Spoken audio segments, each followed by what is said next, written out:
This video will teach you everything you need to know about the deck of many things. The timestamps on the video player will let you jump to key points in the video, so without further ado, let's jump right on in. Usually found in a box or a pouch, this deck contains a number of cards made of ivory or vellum. Most of these decks only have 13 cards, but the rest have 22. By rules as written, the odds are 75 to 25% of either deck. If you're a DM and trying to decide the size of the deck, roll 1d20. If the result is 15 or below, the deck has 13 cards, and 16 to 20 is 22. Before you draw a card, you must declare how many cards you intend to draw, and then draw them randomly. Any cards drawn in excess of this number has no effect. Otherwise, as soon as you draw a card from the deck, its magic takes effect. You must draw each card no more than 1 hour after the previous draw. If you fail to draw the chosen number, the remaining cards fly from the deck on their own and take effect all at once. So if you choose 3 cards, you can draw 1 each hour over the next 3 hours without any issue. Once a card is drawn, it fades from existence, unless the card is the Fool or the Jester. The card reappears in the deck, making it possible to draw the same card twice. The contents of the 2 different deck sizes are slightly different. First, we'll cover the 13 card deck, and then move into the 22 card decks, as the latter contains the prior 13 cards. The King of Diamonds, Sun. You gain 50,000 experience points and a wondrous item, which the DM determines randomly, and it appears in your hands. This may only have the wondrous item effect if you're using a milestone leveling system, or you could give your group a level depending on the circumstances. The wondrous item D100 page I recommend using will be linked in the comments. To use this the best way possible, I'd roll once on each table and give the player the item that best suits them and their character. The Queen of Diamonds, Moon. You're granted the ability to cast the Wish spell 1d3 times. To do this with a physical die, just roll 1d4 minus 1 to a minimum of 1. This does change the odds more in the favor of a result of 1 wish, so if you want to stay fully accurate, use an online dice roller with custom sides. Jack of Diamonds, Star. Increase one of your ability scores by 2. The score can exceed 20, but can't exceed 24. Very self-explanatory. If you have a 22 in a stat, you can make it 24, but you cannot make a skill with 23, 25, as it's more than 24. King of Hearts, Throne. You gain proficiency in the Persuasion skill, and you double your proficiency bonus on checks made with that skill. In addition, you gain rightful ownership of a small keep somewhere in the world. However, the keep is currently in the hand of monsters, which you must clear out before you can claim the keep as yours. This card practically makes a quest on its own. You could base a whole arc around the players growing stronger in order to conquer their own keep back. For those who don't know what a keep is, essentially it's one large building that usually resides within a castle, but in this case it does not. Think of fort with more permanent stone design. Queen of Hearts, Key. A rare or rarer magic weapon that you are proficient with appears in your hands. The DM chooses the weapon. Only thing else to say is that I would recommend asking the player what their weapon type preference is before deciding the weapon to grant. Nothing is worse than your sword and board knight getting a magical 2-handed maul they don't want to use. Jack of Hearts, Knight. You gain the service of a 4th level fighter who appears in a space you choose within 30 feet of you. The fighter is of the same race as you and serves you loyally until death,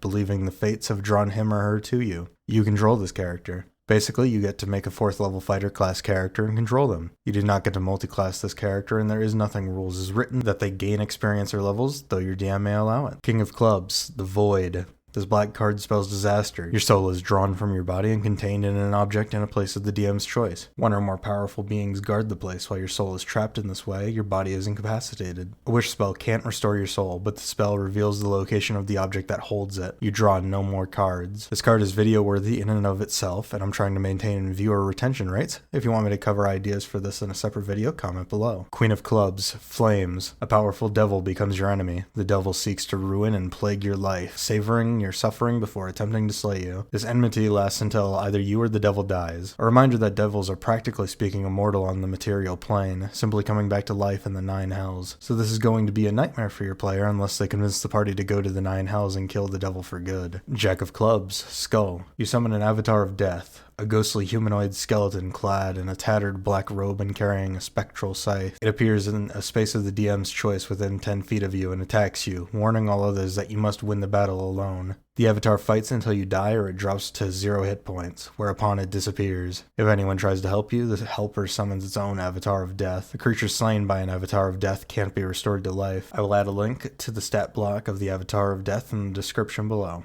King of Spades, Ruin. All forms of wealth that you carry or own other than magic items are lost to you. Portable property vanishes, businesses, buildings, and land you own are lost in a way that alters reality the least. Any documentation that proves that you should own something lost to this card also disappears. This is the Get Bent Bozo card in the deck. If you draw it, you might as well draw another card, right? Queen of Spades, Uriel. The card's Medusa-like visage curses you. You take a -2 penalty on saving throws while cursed in this way. Only a god or the Magic of the Fates card can end this curse. Simple curse, just ask a god to homestock one for you. Jack of Spades, Rogue. A non-player character of the DM's choice becomes hostile towards you. The identity of your new enemy isn't known until the NPC or someone else reveals it. Nothing less than a wish spell or divine intervention can end the NPC's hostility towards you. When the player draws this card, I would suggest saying that nothing appears to happen and having the NPC you choose start their mischief. Joker, without a trademark. Jester. You gain 10,000 experience points, or you can draw 2 additional cards beyond your declared draws. Remember, this card is one of 2 that do not disappear, so you could potentially draw it again. This ends the 13-card deck. Moving onward, these cards only appear within the 22-card deck. Ace of Diamonds, Vizier. At any time you choose within 1 year of drawing this card, you can ask a question in meditation and mentally receive a truthful answer to that question. Besides information, the answer helps you solve a puzzling problem or other dilemma. In other words, the knowledge comes with wisdom on how to apply it. This lets you as a DM just tell your player the answer to one thing they ask. You'd better be ready if someone draws this card, because they might ask you something near impossible for you to even answer. 2 of Diamonds, Comet. If you single-handedly defeat the next hostile monster or group of monsters you encounter, you gain experience points enough to level up. Otherwise, this card has no effect. This card is kinda silly as I brought up Milestone play. I'd say if you use Milestone, let the player choose a magic item of a rarity based off the encounter size and difficulty. Keep the single-handedly part though, as I think it's interesting, especially if that character decides they need help from their friends or party.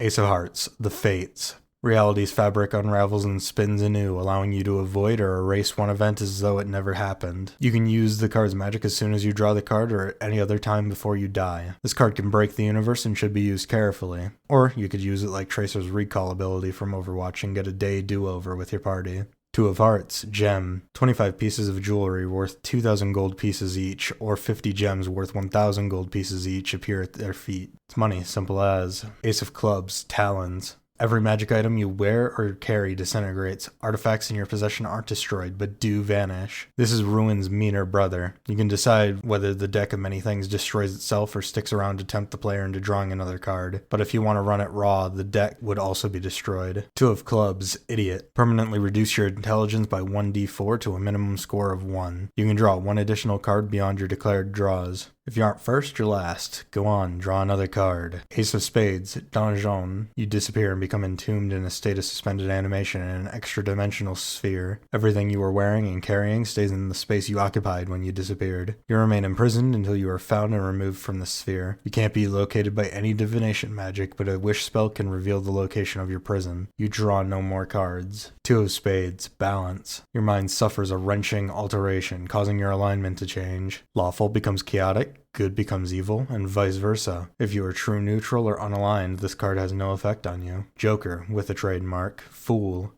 You lose 10,000 experience points. Discard this card and draw from the deck again, counting both draws as one of your declared draws. If losing that much experience points would cause you to lose a level, instead of lose an amount that leaves you with just enough XP to keep your level. And that's everything. Thanks for watching.